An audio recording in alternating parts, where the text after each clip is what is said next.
దాని రక్తం కొంచెం తీసి దాన్ని తిను ఎన్నో ద్వారా పొందప్పుడు 2 నిలువు కమ్ముల మీదను పై కమ్ముల మీదను చల్లి ఆ రాత్రి వారు అగ్ని చేత కాల్చబడిన మాంసము కొమ్మని పెట్టుకుని తినవను, చేదు కూరతో దాన్ని తినవను, దాని తలను దాని కాళ్ళను దాని అంగమును అగ్నిలో కాల్చి తినవను, దాంట్లో ఉడికి ఉడకని దానిను నీళ్ళతో వండుకున్న దానిలో తినకూడదు, ఉదయకాలం వరకు దేనిలోనిది మిగిలి తినకూడదు, ఉదయకాలం వరకు దానిలో మిగిలినది అగ్నితో కాల్చేయాలి. ఇక దాంట్లో తీసుకోవద్దని వదిలిపోబడినటువంటి ఆ బలి పశువులు మాంసంలో ఏదైనా ఉందంటే తెల్లారి కాల్చి పాడైపోయి తప్ప మళ్ళా కప్పుతో తెలియపడుతుంది. ఎందుకు ఇది అంతా చేస్తున్నా? ఎందుకు నేను బలి బలిపంతుడు శ్రేష్టమైన మంటాడు, బలిపంతుడు మగదైన అంటాడు, బలిపంతుడు రొట్టె తినమంటాడు. ఆ తినే రొట్టె ఎలాంటి ఏంటంట? 100 రొట్టెలు, 100 పిండి కాపాడు రొట్టెలు తినాలి. 100 పిండి కలిపి రొట్టెలు తింటే వాళ్ళు ఏమైపోతారు? శాపగ్రస్తులు అయిపోతారు. సరే, అక్కడ దాకా రక్తం పెట్టండి. ఆ ఒలిచినటువంటి గొర్రె ఆ రక్తం ఏదైతే ఉందో ఇప్పుడు మీరు ఏం చేయాలి తెలుసా? ఈ రాత్రి ఒలించబడిన గొర్రె రక్తము గిన్నెను తీసుకుని ఇప్పుడు దాన్ని మీరు ఏం చేయాలంటే మీరు తిని కొంచెం ఆ రక్తాన్ని మీ నాలుగులో అందించుకోవాలి. మీరు ఇస్రాయేల్ మేమంటే కాబట్టి మీకు ఎవరు పెట్టండి. ఏం చేయాలి? ఇస్రాయేల్ ప్రజలు ఆ ఒలించినటువంటి రక్తాన్ని నాలుగులో అందించుకుని మిగతా ఉన్నటువంటి రక్తమును ఏం చేస్తారు? ఒక పల్లెంలో తీసుకుని ఇసోపుతో దాన్ని ఏం చేయాలంట? గుమ్మములకు రాయాలి. ఏ గుమ్మములకు? 2 నిలువుకి పైన అడ్డకములకు వేయాలి. అలా వేసినప్పుడు దేవుడు ఆ రాత్రి సంహారకుడు అనేటువంటి దూతను పంపించబోతున్నాడు. ఎక్కడైతే సమాజంగా ఈ పస్కా విందులో ఆచరించి ఏ కుటుంబం అయితే ఈ పస్కా విందులో పాల్గొని ఈ యొక్క విందుగా కుటుంబంలో అన్ని కుటుంబాన్ని పిల్ల పెద్దలు అందరూ కూడా అందులో మా పిల్లలు తిన్నట్టు కుదరదు, తినాలంటే తెలియవాడు ఎవరు కుటుంబం ఏంటి? మేకమాంసం తినండి, మేకమాంసం తినండి కుదరదు. దేవుడు విమోచించడానికి అక్కడ బలి చేస్తున్నాడు. నిష్కాళికమైనటువంటి గొర్రె పిల్ల రక్తంతో మీ అందరికీ విమోచన కలిగిస్తున్నాడు కాబట్టి అందరూ తినాల్సిందే.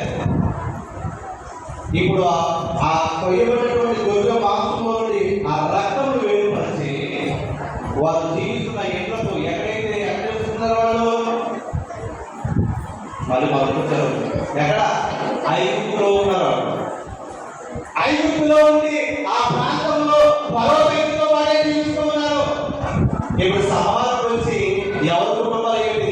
ఏం కావాలి? ఇప్పుడు ఒక ఆనవాళ్ళు కావాలి. అందుకే పస్కాగా వచ్చినటువంటి గొర్రెల రక్తం ఏదైతే ఉందో దాన్ని ఆ కంపెనీకి రాశారు.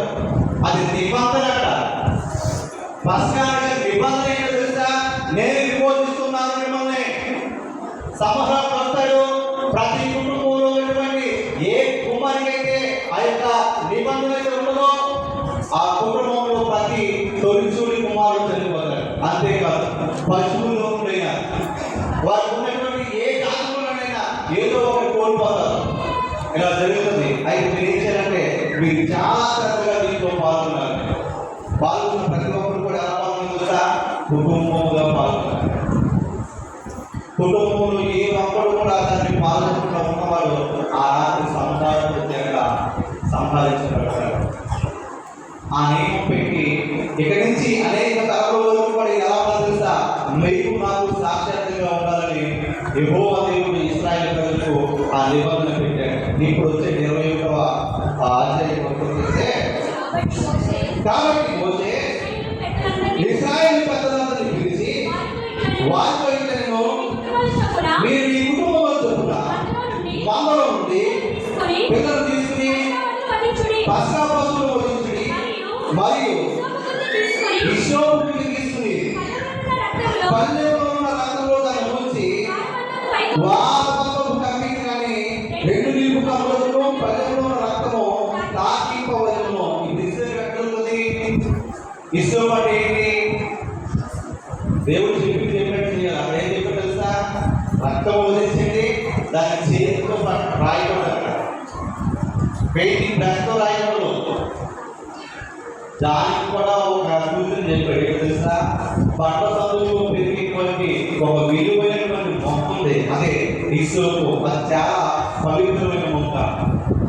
అది ఎలా ఉన్నది అంటే కనుక మనం పెళ్లికి డెకరేషన్ చేస్తారు కదా, గులాబీతో పాటు కాదు, ఆ టైప్లో ఉంటుంది. అది కట్ చేస్తే ఎలా ఉంటుందంటే కనుక గుబురుగా పట్టి కట్ చేస్తే ఒక చీపుడులా వస్తుంది. ఆ రక్తం చేతులకు తగలకుండా ఆ ఇష్టంతోనే ఎక్కడ తెలుసా? గడపలను రాయాలి, నిలువు కమ్ములు నిలుకి పైన అడగములు రాయాలి. చేతితో తాకూడదు. ఒకవేళ చేతితో తాకారా ఆ రక్తము పనిచేయదు. ఈ ఇస్లాం దేనికి సాదృశ్యం అంటే మానవుల యొక్క విశ్వాసానికి, మానవుల యొక్క పవిత్రతకు సాదృశ్యం. అది ఎండిపోయినటువంటి పని చేయదు.